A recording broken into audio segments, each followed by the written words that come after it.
long as you're not paying for them, I think that that's good. Insight, edge, and no pulled punches. This is Billy C's Fight Previews and Predictions.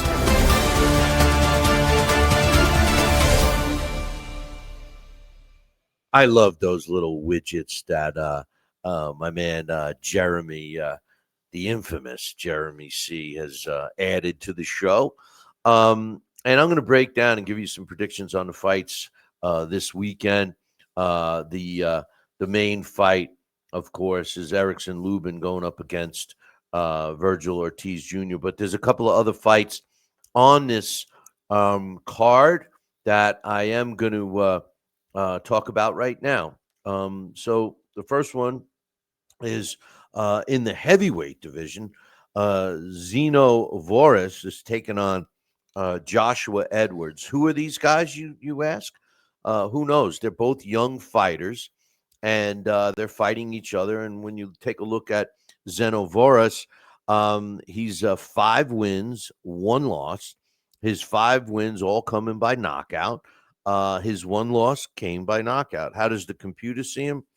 Well, the computer sees him out of all the heavyweights at number 578. Of course, he's not rated by the WBC, WBO, IBF, WBA, the Ring Magazine, ESPN ratings, or the Billy C ratings.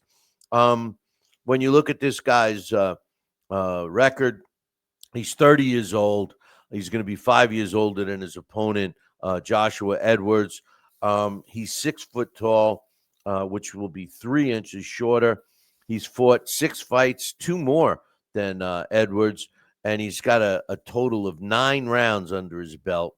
When you break down his level of opposition, well, he's fought 1 guy with a winning record, and that's who he lost to by TKO. That was Antonio Zapata, and that took place in February of 2025. When you combine all 6 of his fighters' records, they're his opponents, 10 wins, 24 losses, and 1 draw. However, put an asterisk next to that, boys and girls, because if you take out the guy that he got knocked out by, of his 5 wins, all coming by knockout, combined record, 4 wins, 22 losses, 1 draw. Now, he steps in the ring with Mr. Joshua Edwards, who also is undefeated. Well, Voris is not undefeated, but all of his wins, 4 of them, he's 4-0, also came by knockout. He's ranked at number 168 by the computer, not ranked by anybody else. All 4 of his fights, which I just said came by knockout, his combined record, 12 wins, 5 losses, 1 draw. This cat has not fought anyone with a losing record. The worst record that he fought was against Larry Gonzalez in his pro debut, and Larry Gonzalez was no wins, no losses, and 1 draw. And he knocked out Gonzalez in the second round of his scheduled 4. He's 25 years old. His nickname is the Rocket. He's only got the 4 fights. He's only fought 5 rounds, 100% KO ratio, 6'3". He's going to have 3 inches on Zeno Voris. How do I see this fight going?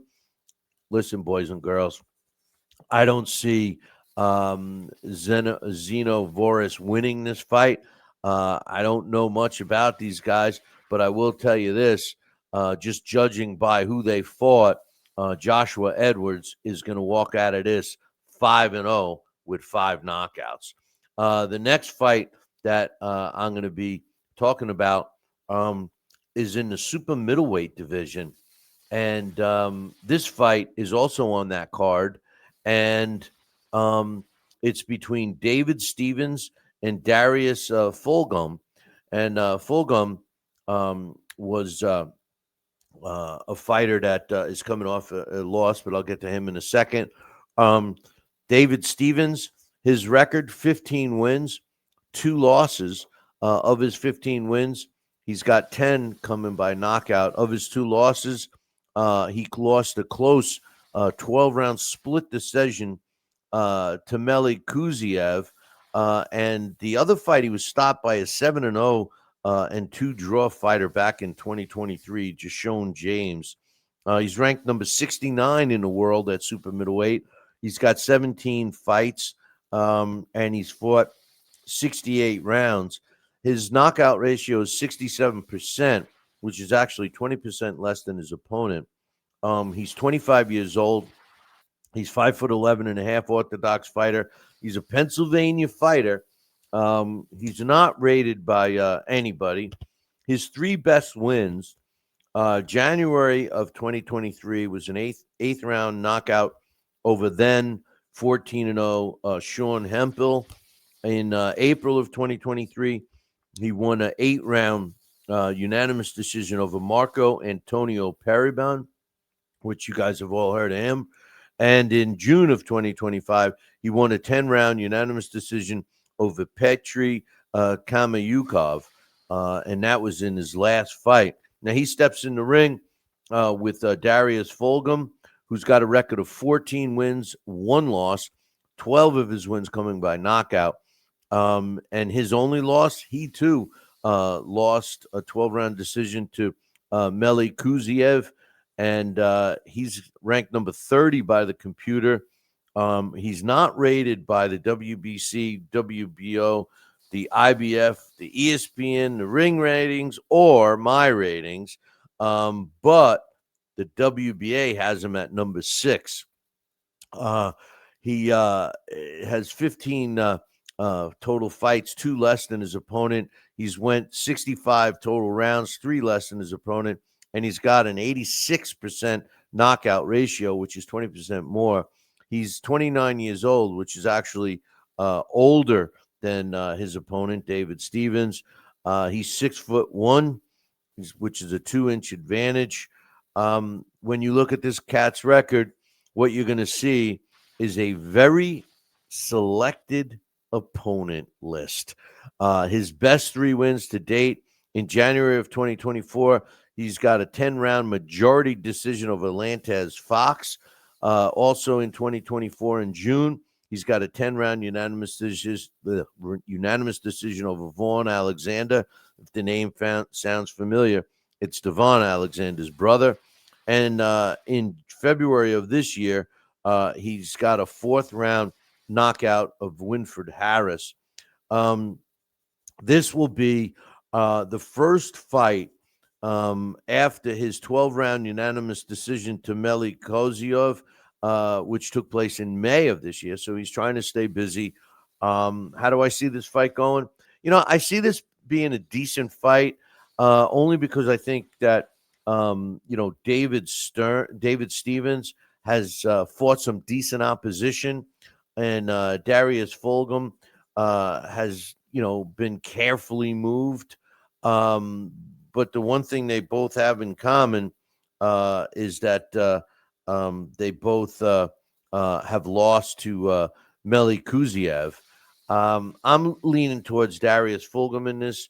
I know that he's looking to right the ship, and we'll see how that goes. So I'm picking Fulgham on this. Now, finally, for the big fight of the weekend, and it's an important one. I'm looking at Vergil Ortiz going up against Erickson Lubin. When you look at Vergil Ortiz, I mean, I was impressed with his last fight, to be honest with you. He's got a record of 23-0, 21 of his wins coming by knockout. He's ranked number 3 in the world by the computer systems. He's not rated in the IBF, the WBA, or the WBA. Why, you ask? Because he's currently the WBC interim super welterweight title holder. I don't have him ranked yet because I haven't ranked the super welterweights, or he'll be ranked in my welterweight rankings. The Ring ratings have him at number 1, and the ESPN ratings have him number 1 in the super welterweight / junior middleweight division. He's like I said, he's the current WBC interim champ. He's fought 23 fights, total of 95 rounds for a 91% knockout ratio. He's only 27 years old. It seems like he's been around longer than that. He's 5'10". You know, he's fought some decent guys throughout his career. He's got some good wins. Samuel Vargas, Maurice Hooker, Michael McKinson, who we had as a guest on this show. And then he had a year and a half layoff, between the McKinson fight and then his next fight, which was against Frederick Lawson. And he also fought Thomas Delorme. He had a very close fight against Serhii Bohachuk and another very close fight against Israel Madrimov, a guy who fought Terrence Crawford. Since his layoff, he's fought, which was from August of 2022 through January of 2024. He fought 3 times in 2024 and once in 2025. This will be his second fight in 2025, so he is trying to make up for lost time. Out of his 23 wins, 21 coming by knockout. To be totally clear, those were his last 2 fights, were the only 2 fights of his career that he has not won by knockout. The Madrimov fight and the Serhii Bohachuk, both very close fights. I was impressed with both of those fights. The majority decision against Bohachuk, there were several people who thought that he lost that fight. But when he fought Madrimov, I was impressed because he didn't lose his cool. And, he was in with a real tough opponent. There's no question about that. Now, he steps in with Erickson Lubin. Now, Erickson Lubin, I'm familiar with him. I actually called one of his amateur finals in Florida. He's kind of got a fast track in the pros. His record is 27 wins, 19 coming by knockout. He's got 2 losses. Both of them were stoppage losses. He was stopped by Jermell Charlo and Sebastian Fundora. He's got 29 total fights, which is 6 more than Ortiz. 52 more rounds at 147. He's got 70% KO ratio, which is 21% less than Vergil Ortiz. He's 3 years older at 30 years old. He's got an inch height advantage, but he's got a 4.5-inch reach advantage, which should come in handy. No pun intended. He's a southpaw. The computer sees him at number 7. WBC has him at number 4. The WBO has him at number 3. He's not rated in the WBA or the IBF, but the Ring magazine has him at number 5. ESPN has him at number 10. I haven't rated him yet because I haven't done this division yet. Since his knockout loss to Fundora in April of 22, he's had 3 very good wins.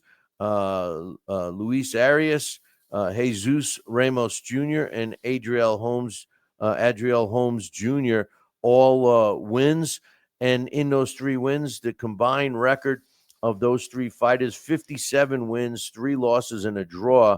And by the way, the 3 losses and the draw all were from the one fighter, Luis Arias. So the other 2 were both undefeated. He also has some decent wins over Daniel Sandoval, Ivan Montero, Juan Cabarra, Jorge Cota, Terrell Gashua, and Jason Rosario, to name the ones that stuck out for me. How do I see this fight going? Well, Erickson Lubin, I feel, was rushed a little bit. He's fought some tough guys, which I like. But him getting knocked out by Jermell Charlo is the main reason that I'm telling you that Vergil Ortiz is not only going to win this fight, he's going to look really good doing it, as long as he doesn't look past this fight for the big paychecks that he's coming. So my prediction in this one is Vergil Ortiz. Now, boy,